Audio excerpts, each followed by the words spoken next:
Welcome back to my YouTube channel. So ये video होने वाली है कि मतलब मेरी प्रेगनेंसी में बेबी बॉय के सिम्टम्स क्या थे, हार्ट रेट क्या थी, प्लेसेंटा पोजीशन क्या थी, मॉर्निंग सिकनेस थी कि नहीं थी, फेस पे पिंपल थे या ग्लोइंग स्किन थी, हेयर फॉल हो रहे थे या नहीं थी, मतलब एवरीथिंग एक एक चीज़ मैं इस वीडियो में आपका क्लियर करने वाली हूँ। सो बहुत लोगों के डाउट होते हैं कि नहीं ये चीज़ होती है तो देन बॉय होता है, ये चीज़ होती है तो देन गर्ल होता है। पर चलो मैं अपना जो मेरा एक्सपीरियंस था या मेरे साथ जो हुआ था मैं वो अपनी हर एक चीज़ इसमें आपके साथ शेयर करने वाली हूँ। तो लेट्स स्टार्ट। उससे पहले please subscribe my YouTube channel, like भी करें, शेयर भी करें, और अगर आपके और मेरे सिम्टम्स मैच होते हैं उसमें कमेंट भी करें, और अगर आपके कोई डाउट है तो उसको भी कमेंट करें, दैन मैं उसमें रिप्लाई ज़रूर दूँगी। सो अब स्टार्ट करते हैं। सो फर्स्ट है कि मैम आपकी हार्ट रेट क्या थी, मतलब कि जो मेरी प्रेगनेंसी थी उस टाइम पे मेरी हार्ट रेट क्या थी। तो मेरी हार्ट रेट 140 मतलब 150 से नीचे ही थी, 145 के अबव तो कभी नहीं गई, 145 ऑलमोस्ट इतनी थी। फर्स्ट में 142 आई थिंक आई थी, और सेकेंड या थर्ड में मतलब 150 के ऊपर नहीं गई है। हार्ट रेट मेरी इतनी ही थी आदू के टाइम पे। एंड सेकेंड वन इज़ कि आपको क्रेविंग क्या क्या होती थी, स्वीट की होती थी या सॉल्ट की क्रेविंग होती थी या फिर तीखा खाने का मन करता था। तो मेरी जो प्रेगनेंसी के टाइम पे आदू वाले टाइम पे मुझे बहुत ज़्यादा जो क्रेविंग होती थी वो मुझे मीठा खाने का बहुत मन करता था। और कहते हैं ना प्रेगनेंसी में टेस्ट चेंज हो जाता है, सो मेरा हुआ था। मैं बहुत ज़्यादा तीखा खाती हूँ और मुझे मीठा बिल्कुल नहीं पसंद है। बट जब मेरी प्रेगनेंसी डन हुई है, जब मैं प्रेग्नेंट हूँ, उसके बाद से मुझे स्वीट बहुत ज़्यादा पसंद आया। मतलब कि चॉकलेट्स ऑल टाइम मेरी फेवरेट थी, रसगुल्ले ऑल टाइम मुझे चाहिए ही चाहिए होते थे। एंड सेकेंड वन इज़ मुझे अपनी प्रेगनेंसी में आलू खाने का बहुत मन करता था, और मैं पर डे डेली आलू को बॉयल करके या तो उसको हल्का सा फ्राई करके या फिर उसको मतलब धनिया वगैरह में ऐसे करके कुछ आलू टाइप बना के वो मैं बहुत खाती होती थी। सो ये चीज़ें मेरी फेवरेट थी। खट्टा खाने का मन करता था पर नॉट ज़्यादा, बहुत ज़्यादा हाई लेवल पे नहीं करता था, थोड़ा बहुत ही करता था। सो मतलब मुझे ये वाले क्रेविंग्स होती थी इसमें।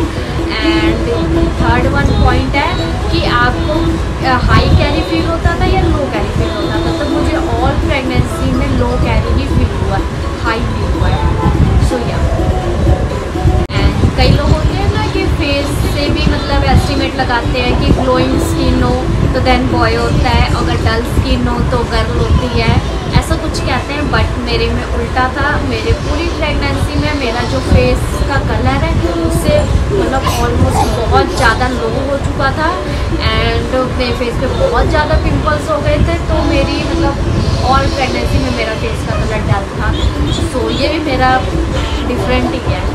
एंड प्लेसेंटा की पोजीशन क्या थी, तो वैसे भी मतलब कहते हैं ना प्लेसेंटा की पोजीशन से हम गैस नहीं कर सकते बॉय होगा कि गर्ल होगा, बट कई हद तक वो भी कह सकते हैं कि सही भी हो सकता है। तो मेरी जो प्लेसेंटा की पोजीशन थी वो पोस्टीरियर थी, इंटीरियर नहीं थी। इंटीरियर में ये होता है कि जो हमारा एग होता है अगर वो आगे वाली साइड को मतलब कि चिपक जाए तो उसमें इंटीरियर कहा जाता है साइंस लैंग्वेज में। एंड अगर पीछे वाले में हो जाए तो दैन पीछे वाली बॉल पे चिपक जाए तो दैन फिर उसे पोस्टीरियर कहा जाता है। तो इससे हम गैस नहीं कर सकते कि बॉय होगा कि गर्ल होगा, बट कई हद तक ये गैसिंग कई बार सही भी चली जाती है। सो या मेरी तो मतलब पोस्टीरियर ही थी, और इंटीरियर में कहते हैं थोड़ी बहुत कॉम्प्लिकेशन भी आ जाती है। एंड बेबी की मूवमेंट लेफ्ट में ज़्यादा फील होती थी या राइट में ज़्यादा फील होती थी, क्योंकि ये प्रेगनेंसी के टाइम पे आदू की मूवमेंट राइट में ही फील होती थी ऑल टाइम। एंड मेरी प्रेगनेंसी लेज़ी थी या एक्टिव थी, मैं बहुत ज़्यादा लेज़ी पर्सन हूँ, बहुत ही ज़्यादा। एंड मेरी प्रेगनेंसी में भी मैं ऑल टाइम मैंने लेज़ी वाली हरकत की थी। ये आदू के लेग है जो मुझे बार बार लग रहे हैं, दैट्स वाई मैं इतनी स्माइल कर रही हूँ। एंड मेरी ऑल प्रेगनेंसी में मैं बहुत ज़्यादा लेज़ी थी। मैं थोड़ा सा भी काम करती थी और मैं नहीं करती होती थी, मैं मतलब कि बहुत जल्दी थक जाती थी। तो मेरी ऑल प्रेगनेंसी बहुत ज़्यादा लेज़ी वाली थी, मैं एक्टिव नहीं थी। एंड मूड स्विंग होते थे कि नहीं मेरे बिल्कुल भी नहीं होते थे। मेरा जैसा मूड है खुशी वाला तो मैं वैसे ही है, मेरा हार्मोन चेंजेस से मेरे बिल्कुल भी मूड चेंजेस नहीं हुए। एंड मॉर्निंग सिकनेस हुई थी कि नहीं हुई थी या नहीं, मेरी नहीं, मुझे ऑल प्रेगनेंसी में कोई मॉर्निंग सिकनेस नहीं हुई थी। कोई चीज़ देख के हाँ मतलब कि वॉमिट आना मन हो जाता था जो नहीं पसंद था, बट मुझे ऑल प्रेगनेंसी में मुझे बिल्कुल भी मॉर्निंग सिकनेस नहीं, बिल्कुल भी मुझे पलटी या ये वो खराब ऐसा कुछ नहीं हुआ था। मेरी प्रेगनेंसी बहुत स्मूथ गई थी।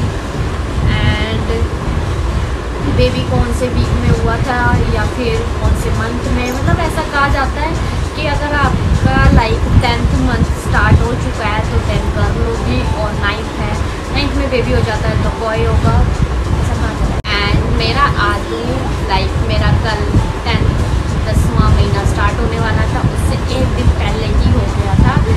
सो इससे भी मेरे को बिल्कुल गैसिंग नहीं थी कि हाँ मुझे बॉय ही होगा या फिर गर्ल ही होगी, मेरे माइंड में ऐसा कुछ भी नहीं चल रहा था।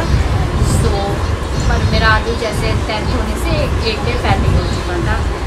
एंड जो प्रेगनेंसी की लाइन होती है वो स्ट्रेट थी या टमी के ऊपर तक गई हुई थी या चिक जैक वाली थी। सो मेरी प्रेगनेंसी में मेरी लाइन मतलब फुल टमी तक तो नहीं गई थी, फुल कहते हैं ना लोअर एरियाज होकर चेस्ट तक जाती है, वो ऐसा वाला सीन नहीं था मेरा, मतलब कि लो लेवल पे ही था, बट मेरी लाइन बिल्कुल स्ट्रेट नहीं गई थी, कोई चिक जैक नहीं था तो कुछ नहीं था। और कहते हैं ना प्रेगनेंसी में मतलब बहुत स्ट्रॉन्ग वाली वाइब आती है कि मुझे बॉय होगा या गर्ल होगा। मेरी ऑल प्रेगनेंसी में मुझे बहुत ज़्यादा स्ट्रॉन्ग वाली वाइब थी कि मुझे बॉय होगा, बट मैंने मतलब आप अपने हस्बैंड के अलावा तो और किसी से ये बातें शेयर नहीं कर सकते, इसलिए मैंने उनके अलावा और किसी से नहीं शेयर किया था। बट जो कहते हैं वाइब आती है देन वही होता है। सो या ये मेरी प्रेगनेंसी के ऑल सिम्टम्स थे।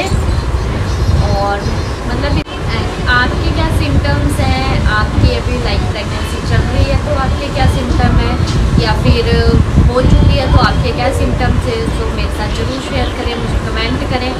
तो आप मतलब इससे बिल्कुल भी गैस मत करना कि नहीं जो मैंने सिम्टम बता दिया उससे बॉय ही होगा या फिर ये चीज़ें, ये बिल्कुल भी नहीं है। मेरे सारे सिम्टम बिल्कुल ही डिफरेंट थे। जो कहते हैं कि ये इससे बॉय होगा इससे गर्ल होगी, मेरे टोटली डिफरेंट थे। सो आप इससे गैस मत करना ये। और अगर आपके और भी कोई क्वेश्चंस हैं या फिर कोई मन में डाउट है या कुछ भी, आप मुझे इंस्टाग्राम पर डायरेक्ट DM कर सकते हो, मैं वहाँ पे आपको रिप्लाई दूँगी, या फिर आप यहाँ मेरे कमेंट बॉक्स में कमेंट करें, देन मैं वहाँ पर भी आपको रिप्लाई दूँगी। सो या बाय बाय, मिलते हैं नेक्स्ट ब्लॉग में।